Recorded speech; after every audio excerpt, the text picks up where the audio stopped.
ઓજારો જે પ્રકારે સરદારજી અહીંયા એમના જે ઓજાર રાખે, કટાર રાખે, નેપાળી જે લોકો હોય, બાંગ્લાદેશી હોય, એ લોકો પોતાનો ઓજાર રાખે, એ જ પ્રકારે આપણને પણ પોતાના ઘરમાં પાલિયા, ધારિયા, તીરકામઠા, ભાલા રાખવાનો આપણને પ્રાવધાન છે। ત્યારે આપણે બધાને કહેવા માંગીએ છીએ, આપણા ઘરમાં જે પણ સાધન સામગ્રી, આપણા ઘરના ઓજારો છે, એ ઓજારો બધાએ સાચવીને મૂકવાના છે।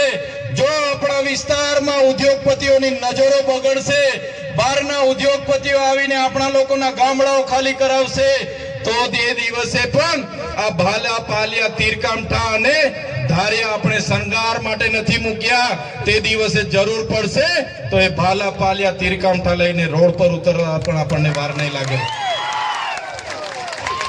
ત્યારે સાથીઓ, આજે તમને મેં કહેવા માટે આવ્યો છું, આજે ચૈતર વસાવા એકલો છે, અમારા કાર્યકરો નાના નાના છે।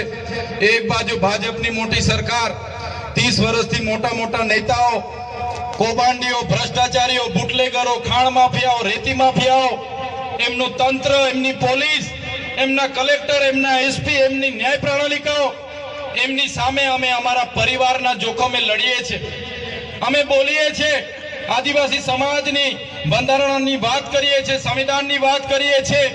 ત્યારે આ લોકો અમને પણ ડરાવવા ધમકાવવાની વાત કરે છે। અમે ડરતા નથી, જેલોમાં પૂરે છે, જેલોમાંથી પણ છૂટીને લડીએ છીએ। ત્યારે તમને બધાને અમે એટલું કહેવા માટે આવ્યા છે, બસ તમારા આશીર્વાદ અમારા સાથે રહેવા જોઈએ, તમારો સહકાર અમને મળવો જોઈએ। આવનારા દિવસોમાં ખૂબ લાંબી લડાઈઓ ચાલવાની છે, વિધાનસભામાં પણ અમારે ઉતરવાનું છે। ત્યારે તમારા આશીર્વાદ, તમારી પ્રાર્થના, તમારી દુઆ અમારી સાથે રાખજો।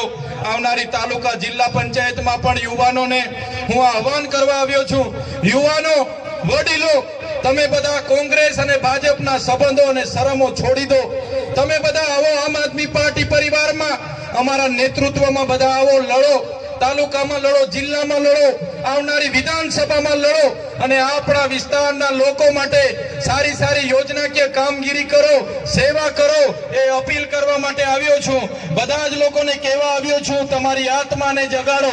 ક્યાં સુધી આ લોકોને ભાઈ બાપા કરીશું?